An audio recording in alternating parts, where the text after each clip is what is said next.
দেশের রাজনৈতিক অঙ্গন এখন যেন এক উত্তপ্ত আগ্নেয়গিরি, জ্বলন্ত অগ্নিশিখার রক্তিম লাভার দ্বার প্রান্তে দাঁড়িয়ে। প্রতিনিয়ত সেখান থেকে ছিটকে আসছে আক্রমণ, পাল্টা আক্রমণ আর অভিযোগের অগ্নিগর্ভ স্ফুলিঙ্গ। ধারণা করা হচ্ছে রাজনৈতিক অঙ্গনের এই জ্বলন্ত লাভাকে নিয়ন্ত্রণে আনা না গেলে এই অগ্নিশিখায় সরকারি দল, বিরোধী দল ও সহযোগী বিরোধী দল সবারই বিপদ বাড়তে পারে।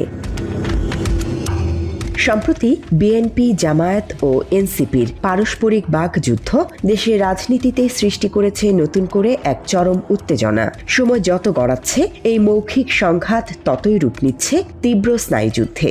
সমালোচনা রয়েছে জামায়াত, বিএনপি ও এনসিপি প্রতিটি পক্ষই একে অপরের বিরুদ্ধে দুর্নীতি, অনিয়ম ও নানামুখী বিতর্ক তুলে ধরছে প্রকাশ্যেই।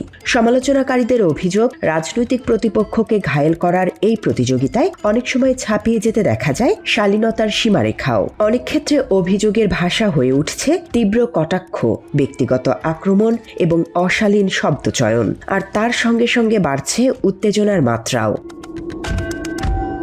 বিশ্লেষকদের মতে পারস্পরিক এই স্নায়ুযুদ্ধ শুধু রাজনৈতিক উত্তেজনাই বাড়াচ্ছে না, বরং দেশকে ঠেলে দিচ্ছে এক অনিশ্চিত হুমকির মুখে। তাদের ভাষ্য, যেখানে অভ্যন্তরীণ দ্বন্দ্বই বড় হয়ে উঠেছে দেশের বৃহত্তর স্বার্থের তুলনায়, সেখানে তৃতীয় পক্ষ সুযোগ নেবে, এটাই স্বাভাবিক। ২৪ জুলাই গণ অভ্যুত্থানে যেসব শক্তি একই সারিতে থেকে ফ্যাসিবাদ বিরোধী আন্দোলনকে সফলতার চূড়ায় পৌঁছে দিয়েছিল, সেই শক্তিগুলোরই প্রয়োজন ছিল একই সুতোয় বাঁধা থেকে ফ্যাসিবাদী শক্তির বিরুদ্ধে এক দুর্ভেদ্য দুর্গ গড়ে তোলা। কিন্তু সেই শক্তিগুলোই যখন অবস্থান নেয় একে অপরের বিরুদ্ধে, তখন সেই বিরোধকেই ফ্যাসিবাদী দলগুলো অবশ্যই কাজে লাগাবে, এমনটাই মনে করছে তারা। সংশ্লিষ্টরা বলছে, যেখানে কথা ছিল বৈষম্যহীন একটি বাংলাদেশ করার, ফ্যাসিবাদ বিরোধী সব দলগুলো দলমত নির্বিশেষে ঐক্যবদ্ধভাবে আওয়ামী লীগের বিরুদ্ধে লড়াই করার, সেখানে এখন দেখা যাচ্ছে তার বিপরীত চিত্র। প্রত্যেকেই নিজ নিজ অবস্থান থেকে নিজস্ব রাজনৈতিক এজেন্ডা বাস্তবায়নে ব্যস্ত। আপনি যদি রাজনৈতিক এজেন্ডাকে প্রাধান্য দেন, তাহলে জুলাইয়ের প্রশ্নে তো আপনি রইলেন না। যেখানে কথাই ছিল যে বৈষম্যহীন একটা বাংলাদেশ হবে, যেখানে সকল দল, ফ্যাসিবাদ বিরোধী দল মিলে ঐক্যবদ্ধভাবে আওয়ামী লীগের বিরুদ্ধে লড়াই করবে, কিন্তু সেই জায়গা থেকে প্রত্যেকেই তার নিজস্ব রাজনৈতিক এজেন্ডা নিয়ে ব্যস্ত।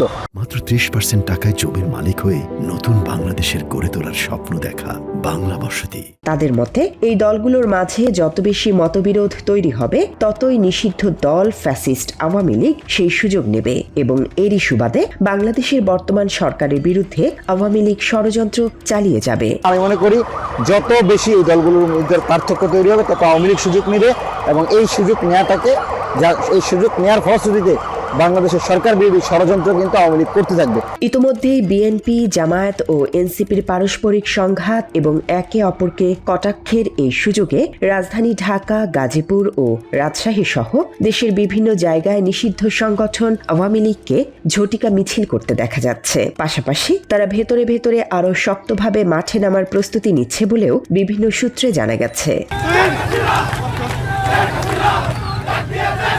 সব মিলিয়ে রাজনৈতিক অঙ্গনে যে উত্তেজনার তৈরি হয়েছে, তা এখন আর কেবল কথার লড়াইয়ে সীমাবদ্ধ নেই, বরং ধীরে ধীরে তা রূপ নিচ্ছে বিস্তৃত সংঘাতের আশঙ্কায়। আর এই সুযোগে যে কোনো সময়ে শক্তিশালী হয়ে উঠতে পারে কার্যক্রম নিষিদ্ধ সংগঠন আওয়ামী লীগ। তাই ফ্যাসিবাদের শেকড় চিরদিনের জন্য উপড়ে ফেলতে সরকারি দল, বিরোধী দল সবাইকে কটাক্ষ, আক্রমণ, পাল্টা আক্রমণ এবং পারস্পরিক সংঘাত থেকে সরে এসে সংযম প্রদর্শনের পরামর্শ দিচ্ছে বিশ্লেষকরা।